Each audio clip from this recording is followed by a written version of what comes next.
तो इस आर्टिकल में हम चर्चा करने जा रहे हैं कि अभी कंक्रीट को आप डाल दो अगर आपने ग्रोथ को बूस्ट करना है।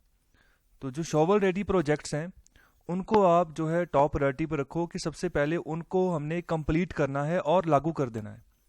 तो यहाँ पर क्या बात समझाई गई, तो अच्छे से चर्चा करते हैं। तो स्टार्टिंग में बात कर रहे हैं मेट्रो सर्विसेज के बारे में। मेट्रो सर्विसेज, जो आप मेट्रो ट्रेन देखते हो जो अंडरग्राउंड जहाँ फ्लाईओवर्स में जो आप दौड़ती हो देखते हो, खासतौर पर जो बड़े शहर हैं, फॉर एग्जांपल दिल्ली जाओगे, कलकत्ता जाओगे, तो यहाँ पर आपको मेट्रो सर्विसेज मिलेंगी, तो जो कि बहुत ही बढ़िया तरीके से जो है एक शहर को कनेक्ट कर देती है आपस में, और अच्छी फैसिलिटी जो है जो कंज्यूमर होते हैं उनको मिलती है। तो हमारे प्राइम मिनिस्टर मोदी जी उन्होंने अनाउंसमेंट की है कि आने वाले समय में 2025 तक 25 शहरों में जो है हम मेट्रो सर्विसेज जो है इसकी रीच जो है पहुंचा देंगे। तो यहाँ पर ये मूव जो है बहुत बढ़िया, यहाँ पर एमिनेंट सेंस बनती है, अच्छी बात है। अगर हम बात करें एफिशिएंट पब्लिक ट्रांसपोर्ट के बारे में, तो अगर इसकी सपोर्ट, अगर इसका यहाँ पर एक्सटेंशन होता है तो बहुत बढ़िया बात है।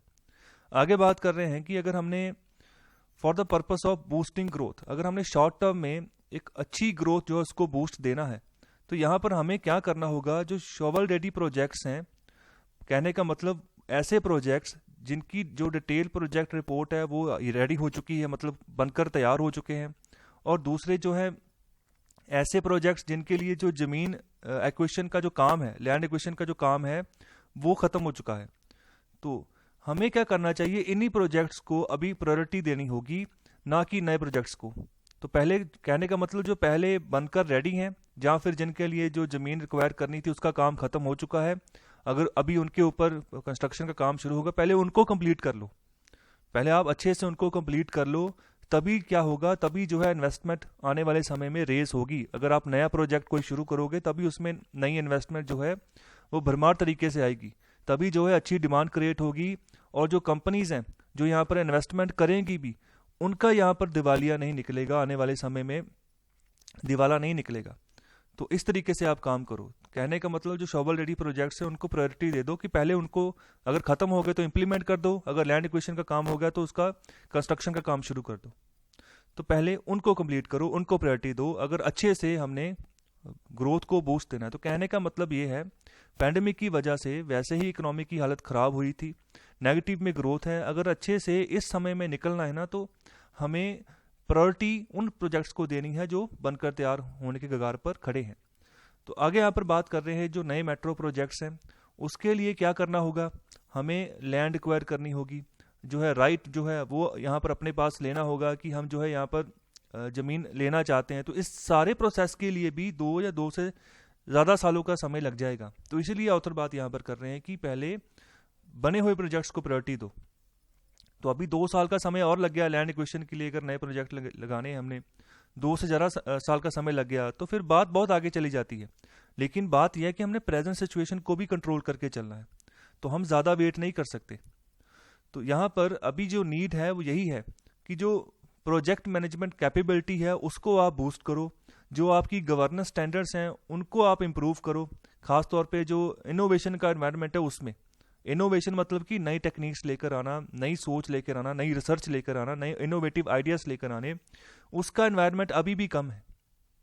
तो इसीलिए भारत सरकार को बहुत सारे ऐसे मिशन चलाने पड़ते हैं, जैसे अटल इनोवेशन मिशन है, वो भी इसीलिए चलाया गया है कि स्कूल स्टैंडर्ड से ही बच्चों के इनोवेटिव आइडियाज़ हम एक्वायर करना शुरू करें, और जब वो बड़े होंगे, जब वो ग्रेजुएट होंगे, मास्टर्स होंगे, तब तक उनके पास अच्छी अप्रोच हो सके कि इनोवेटिव आइडियाज़ देश को कहाँ कहाँ पर ज़रूरत है, तो कहाँ कहाँ पर हम काम कर सकते हैं। तो ये इनोवेशन की अभी ज़रूरत है। अगर हमने इंफ्रास्ट्रक्चर डेफिसिट या गैप जो है उसको ब्रिज करना है, सही करना है और स्पीड से काम करना है, तो हमें जो दिल्ली मुंबई इंडस्ट्रियल कॉरिडोर बन रहा है, ये एक प्रोजेक्ट है जो 10 सालों से चल रहा है, तो उसको भी जल्दी से कंप्लीट करना है। और अगर ये जल्दी से कंप्लीट होता है तो क्या होगा, जो हमारी इंडस्ट्रियल आउटपुट है वो 3 गुना के हिसाब से बढ़ेगी, और जो हमारे एक्सपोर्ट हैं वो 4 गुना के हिसाब से जो है आने वाले 5 सालों में बढ़ जाएंगे। तो यहाँ पर हम जो है आने वाले समय में और डिले जो है नहीं कर सकते, जो हमारा Delhi Mumbai industrial corridor project है उसमें। तो आगे बात करते हैं। आगे यहाँ पर बात कर रहे हैं कि जो डेडिकेटेड फ्राइट कॉरिडोर्स हैं, सिर्फ दिल्ली मुंबई जो कॉरिडोर यही नहीं, इसके अलावा और भी बहुत सारे प्रोजेक्ट चल रहे हैं। तो ये हमारे सामने एक ऐसे कैंडिडेट्स हैं जो एक बड़ी इन्वेस्टमेंट मांगते हैं, और बड़ी इन्वेस्टमेंट इनको यहाँ पर ज़रूरत है। तो सबसे बढ़िया तरीका यहाँ पर यह है कि आप एक नेशनल प्रोजेक्ट मैनेजमेंट फ्रेमवर्क बनाओ, वहाँ पर आप स्टैंडर्ड्स बनाओ, अपने जो रूटीन है माइंड रूटीन उसके हिसाब से ये देखो कि कैसे कितना समय इनको लगेगा, कितनी कॉस्ट यहाँ पर आएगी जो बिग टिकट इंफ्रास्ट्रक्चर प्रोजेक्ट्स हैं इनको कंप्लीट करने के लिए। तो इसका पूरा एक खाता तैयार करो अच्छे से। तो उसके लिए एक फ्रेमवर्क बनाने की बात की जा रही है, नेशनल प्रोजेक्ट मैनेजमेंट फ्रेमवर्क। तो अभी जो रिसेंट रिपोर्ट आई है तो उस वहाँ पर यही चीज़ बोली गई है कि lack of structured project communication, अच्छा कम्युनिकेशन ही नहीं है कि कब फंड आएगा, कब फंड यूटिलाइज होगा, कब आगे काम शुरू होगा। तो इसमें भी बहुत सारे लूप होल्स हैं। इसके अलावा स्लो डिसीजन मेकिंग है, जल्दी से डिसीजन मेकिंग नहीं हो रही कि काम शुरू करना है या नहीं करना, या इन्वेस्टमेंट किस तरीके से आनी है, इसके लिए भी बहुत तरह की डिसीजन मेकिंग होती है। तो उसमें भी हमें एम्पावर करना होगा।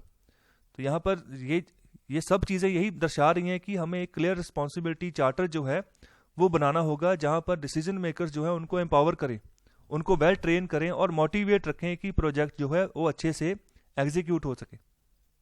और इसके अलावा बात कर रहे हैं कि हमें जो पीपल मैनेजमेंट प्रोसेसेस हैं उनको भी स्ट्रेंथन करने की ज़रूरत है। तो उसके लिए जो IT प्रोसेस हैं, जहाँ टेक्नोलॉजी है, जो डाटा डिज़ाइन इनोवेशन है वाया डिजिटाइजेशन, हमें वहाँ पर भी इम्प्रूवमेंट लानी होगी। तहाँ जो कि जो वर्क प्रोसेसेस हैं, जहाँ न्यू स्टैंडर्ड्स हैं, जो प्रोटोकॉल्स जो है, यहाँ पर कोई भी हमने यहाँ पर कुछ स्पेस बिल्टअप करनी है तो वहाँ पर अच्छे से वो हो पाए। तो 1 साल पहले जो फाइनेंस मिनिस्टर है हमारे निर्मला सीतारमण जी, उन्होंने यहाँ पर कहा कि इंफ्रास्ट्रक्चर प्रोजेक्ट्स 42 लाख करोड़ के जो इंफ्रास्ट्रक्चर प्रोजेक्ट्स है वो अंडर इम्प्लीमेंटेशन है। तो अभी रिसेंट ईयर्स में यहाँ पर जो लॉन्ग जेस्टेशन प्रोजेक्ट्स हैं जिनकी कॉस्ट की जो है 10 लाख करोड़ के आसपास है, वो सालाना हिसाब से जो है कंप्लीट हो चुके हैं।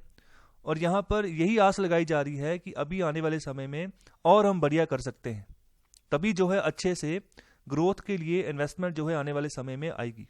तो यही था पूरा आर्टिकल, जहाँ पर जो शॉवल रेडी प्रोजेक्ट्स हैं उनको प्रायोरिटी देने की बात की गई है, और जो भी लूप होल्स आते हैं उसको हम कैसे मेकओवर करें, कैसे ठीक करें, उसके बारे में यहाँ पर चर्चा की गई है।